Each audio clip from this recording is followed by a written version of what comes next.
The investigation of several icing accidents during the past few years involving turboprop aircraft has implicated ice buildup on the horizontal stabilizer as the cause. The result? An uncommanded pitch down of the aircraft nose or other severe control problems when the flight crew extended flaps. Accident investigations revealed that in one extreme case, elevator forces exceeded 400 pounds. Many regional airline fleets comprised of turboprop aircraft fly at low and medium altitudes right in the middle of the icing environment. With the increasing takeoff and landing cycles of turboprop flights each year, these aircraft are statistically more exposed to potential icing conditions for a greater percentage of flight time than aircraft flying longer and higher altitude routes. Most incidents of tailplane icing have involved regional airliners flying turboprop aircraft. However, large and small general aviation aircraft are also susceptible to ice-induced tailplane stall. In any case, the recovery procedures for tailplane icing are still not well understood. Although the chances of encountering a tail stall condition are infrequent, lack of understanding and awareness of safety techniques can have devastating results. At least 16 crashes have been directly attributed to tail ice, and perhaps many more. Often, the evidence is unrecoverable. Current icing training focuses on ice formation on the wing and fuselage. Some time-honored procedures, such as increasing airspeed that work for a wing stall, may actually intensify a tailplane icing problem. This video will probably dispel some long-held assumptions many pilots have about airborne ice. In addition, and more importantly, you will get the very latest information we have on tailplane stall. I have to admit, 15 years ago, when I first started flying icing research, I really wasn't fully aware of just how sensitive the newer, more efficient stabilizers are to ice accretion. Not only in ice collection efficiency, but just how close to or over the ragged edge pilots may find themselves to control loss. So, what's being done to learn more about ice-induced tailplane stall? In 1994, the FAA asked NASA Lewis Research Center to conduct a comprehensive study to measure the aerodynamic performance and control degradation associated with ice-induced tailplane stall. The icing research team at NASA Lewis developed a tailplane icing program to address the FAA's request. This program drew upon NASA's unique icing experimental facilities, icing prediction tools, and technical expertise. The tailplane icing program set out to provide an increased understanding of the aerodynamics of ice-contaminated tailplane stall. This information is to be used by the regulatory authorities and by aircraft manufacturers. But in the course of doing our research, we came up with some critical icing information that we believe is valuable to pilots and could very well prevent accidents and ultimately save lives. Airplanes that have been involved in suspected tailplane icing encounters share some common design characteristics. Let's look at these characteristics more closely. Aircraft that use unpowered controls. In other words, those that rely on aerodynamic balance to keep stick forces neutral. Keep in mind, this is where the horizontal stabilizer has a fixed leading edge and the elevator is held in position by an adjustable trim tab. Large flap deflections, which produce large amounts of downwash, resulting in a high angle of attack on the tailplane. Aircraft that use de-icing boots as opposed to an anti-icing system. In most aircraft designs, the horizontal stabilizer has a sharper leading edge than the wing and is therefore a more efficient ice collector. To illustrate this phenomenon, 2 airfoils were placed inside the icing research tunnel at NASA Lewis. Under most icing conditions, observe how the sharper leading edge of the tailplane has collected a higher percentage of ice than the rounder leading edge of the wing. This means if there is any ice on the wing, there may be significantly more ice on the horizontal stabilizer. If you notice ice on any part of the aircraft, you should be aware that ice may already be collecting on the horizontal stabilizer. This condition is further complicated because pilots usually cannot see the tailplane from the cockpit. Tailplane stall due to ice accretion is rarely a problem in cruise flight. During this part of the flight, the horizontal stabilizer is not working anywhere near its performance limits. Consequently, flight crews may not have any aerodynamic clues that ice may be building up on the tailplane until the aircraft configuration is changed. The effects of ice contamination on the horizontal stabilizer are typically noticed during an approach, after flaps are extended, and when the aircraft is close to the ground. During this part of the flight, the horizontal stabilizer is working near its performance limits. If the tail stalls at this point, recovery is very difficult. Before we look at this in more detail, let's review the fundamentals of basic aerodynamics. In straight and level flight, the vertical forces acting on the aircraft are the weight, which acts through the center of gravity, the upward lift, which is generated primarily by the wing, and the downward lift generated by the horizontal stabilizer. The center of gravity, which is also the aircraft's pivot point, is almost always forward of the wing center of lift. The forces acting at these 2 points cause a nose-down pitching moment, which must be counteracted by the horizontal tail. To achieve the required downward lift, the tailplane is designed as an upside-down wing. When the flaps are extended, several things happen simultaneously. The wing center of lift moves aft, creating a larger nose-down pitching moment that the horizontal stabilizer must overcome. The tail angle of attack increases. This is due to the increased wing downwash, which naturally generates more downward lift by the tail. In addition, as the aircraft reaches equilibrium, more downward lift may be required. This is accomplished by moving the elevator toward the trailing edge up position. Consequently, the flap extension drives the horizontal stabilizer closer toward its stalling angle, particularly as the aircraft slows. This is when tailplane icing becomes a serious problem. A small amount of ice on the tailplane leading edge can interfere with airflow on the lower surface of the horizontal stabilizer, resulting in flow separation. This can decrease the stalling angle of attack and limit the amount of negative lift available. A sudden change in elevator hinge moment and forward stick force may overpower the pilot. When the flow comes in and sees the ice, it separates.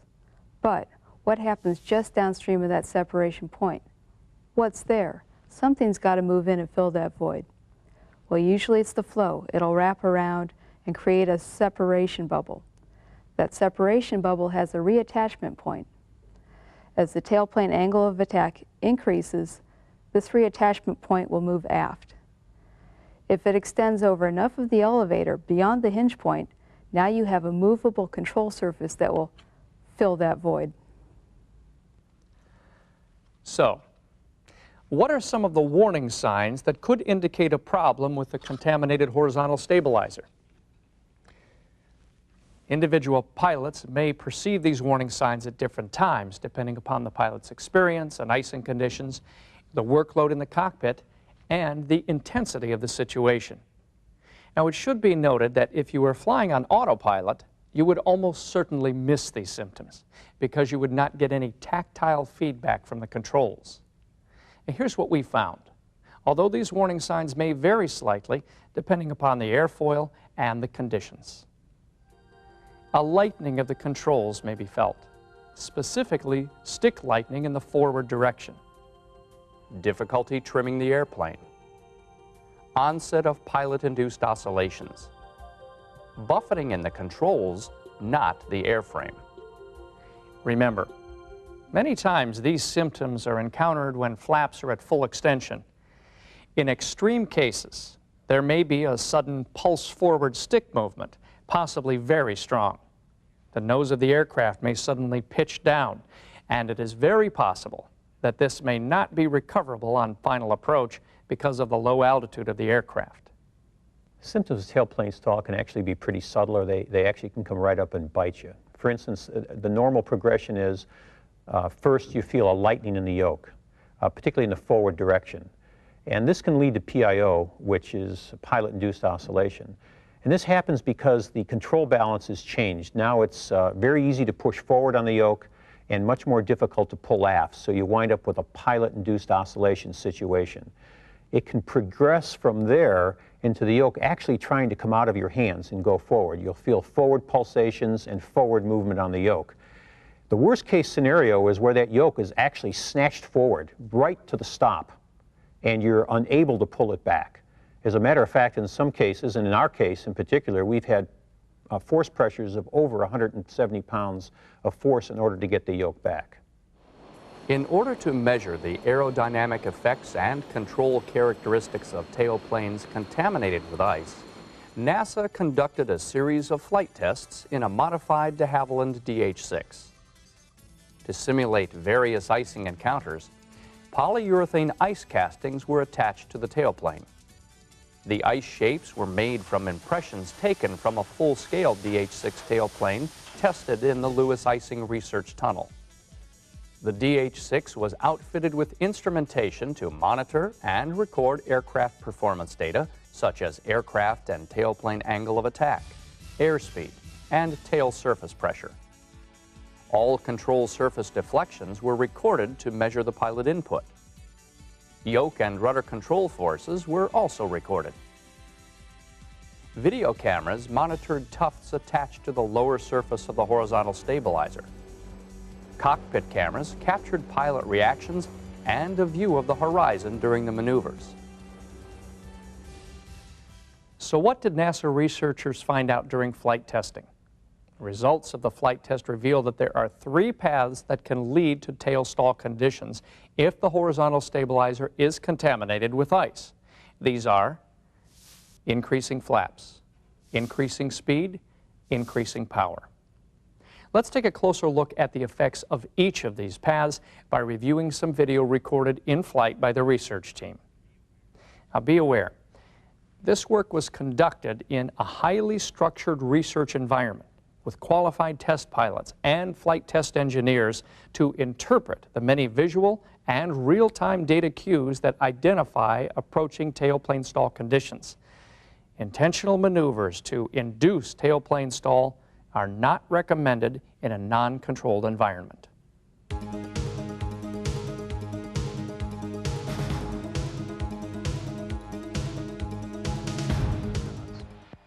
Here, the flaps were deflected from 0 to 40 degrees. Notice how the tailplane angle of attack becomes more negative and the tufts begin to destabilize. The yoke buffet indicates a separation and reattachment of airflow, making it difficult to keep the aircraft in pitch trim. Judy, are you ready? Yeah, records are on. Okay, records.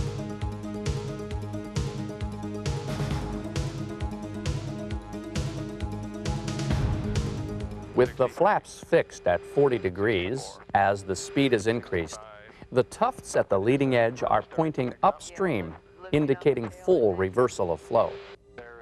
The tufts that are aft of the leading edge area indicate turbulent airflow on the rest of the horizontal stabilizer.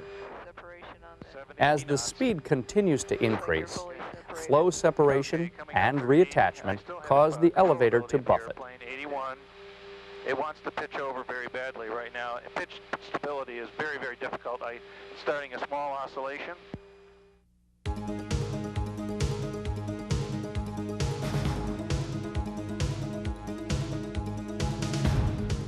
In this maneuver, there was no ice shape attached to the stabilizer. Power was increased slowly while the speed was held constant. Observe that there is very little tuft activity. Now watch what happens as the same maneuver is flown with an ice shape attached. Notice that even with the power at idle, the tufts at the leading edge indicate full flow reversal. The tufts aft of this area indicate minor turbulence. As power increases, the pilot brings the elevator up in order to maintain speed. The separation and reattachment of the airflow at the elevator trailing edge causes the buffet. Although the goal of the research team was only to approach a tailplane stall, the crew did experience a full stall during a maneuver in which power was increased. Let's take a look. Very, very hard to control speed and even attitude in the airplane. Forces going up as high as probably around 80 pounds randomly, and I can't add any more power to it at this point. Yeah, we've got... There we are, we have to stop. Flaps up. They're already moving, okay? We started them up as soon as it went over. The tail stall occurred to us in the process of performing a power transition maneuver. The control forces built very rapidly. The nose pitched over at a very high rate. We all got very light in our seats. The co-pilot and I immediately applied recovery controls. I pulled the stick full back. He immediately retracted the flaps, and I retarded the power. All this occurred in about 0.2 of a second. The nose pitched over at about a rate of 2 to 15 degrees per second and reached a nose-low attitude of about 40 degrees before recovery controls finally took hold and the aircraft flew out of the tail stall. We lost about 300 feet of altitude in the process. So, what are some safety techniques a pilot can use to avoid a tail stall encounter? The pilot must first correctly diagnose the problem. Although the differences between tail stall and wing stall warning signs are subtle, the recovery techniques are quite opposite. With normal wing stall, the suggested recovery procedures are to add power and relax back pressure or push forward on the yoke, depending on trim. In an impending tail stall situation, the recovery is the opposite. Pull back on the yoke, reduce flaps, and on some aircraft, ease off on power. In the intensity of a busy cockpit situation, the pilot must be able to differentiate airframe buffet from yoke buffet. Now remember, with wing buffet, you will get feedback through the seat of your pants. Another clue in differentiating tailplane stall from wing stall is the aircraft configuration and speed. If flaps are lowered at the high speed limit of flap extension and there is elevator buffet, chances are it is a tailplane icing problem. The higher the airspeed, with flaps extended, the more susceptible the aircraft is to tail stall. So, if the pilot determines that there is buffet or lightening of the controls, has difficulty in trimming, or is experiencing PIO, immediately pull the yoke back and retract flaps to the previous setting. And be judicious with power. The no-brainer is to pull the yoke back. The problem is because of the high control forces, you may have great difficulty in getting it back. Also, raise the flaps to the last position. These two actions are universal in a tail stall situation. Our research also shows that you may want to be very judicious with the use of throttles. High power settings will make the stabilizer work harder and aggravate the tail stall situation. With suspected ice contamination, apply power judiciously and maintain precise control of airspeed. And remember, avoid full extension of flaps. Even partial extension should be done at altitudes that allow recovery. Make pitch changes slowly, particularly nose-down movements. Remember, lightening of the controls or PIO could be an early warning of tail stall. Also, difficulty in trimming the horizontal stabilizer may be another indicator of a tail stall condition. One or all of these symptoms may be apparent. If the aircraft is equipped with a pneumatic de-icing system, activate the system several times to try and clear the ice. Land with reduced flaps if conditions permit. While large aircraft with hydraulic controls are less susceptible to tail stall, the tactile clues, such as stick lightening or yoke shake, are greatly reduced. This means that the pilot in this type of aircraft needs to be perceptive of the more subtle clues. For example, unusual trim settings and also the possibility of pilot-induced oscillations. Let's go back and take another look at what NASA researchers experienced when they induced a tailplane stall and the corrective actions they took. Okay, we're starting to get some very relatively high control forces. Oops, I got the speed down. Full, all standing up, laying back down. Very, very hard to control speed and even attitude in the airplane. Forces going up as high as probably around 80 pounds randomly, and I can't add any more power to it at this point. Yeah, we've got... There we are, we have to stop. Flaps up. They're already moving, okay? I started them up as soon as it went over. That's it, good. Good work, okay. All right, guys, good job. That's about as far as we're ever going to go. It should be noted that other aircraft with ice-contaminated tailplanes might not react to a power increase as dramatically as the modified DH-6 did. So, to protect your passengers, yourself, and the aircraft from encountering an ice-induced tailplane stall, remember these key points. Become acutely aware of the symptoms of tailplane icing, and be prepared to undo any configuration changes. Avoid the use of autopilot in known icing conditions. If equipped with a de-icing system, use it to clear even small amounts of ice, especially before extending flaps during final approach. You can imagine an instrument approach in icing conditions close to or at minimums. You lower the flaps, the yoke starts shaking. If you misdiagnose this as a wing stall, you and your passengers could be history. Remember, you have very little time to correctly diagnose the problem and take the proper corrective actions. When ice is a factor, there is more to consider than wing stall and drag increase. Be knowledgeable, be aware, and take the corrective actions necessary should you encounter tailplane icing. You don't want to be looked at as the probable cause in an aircraft icing accident. Remember, in almost all tailplane icing accidents, the cockpit hits the ground first.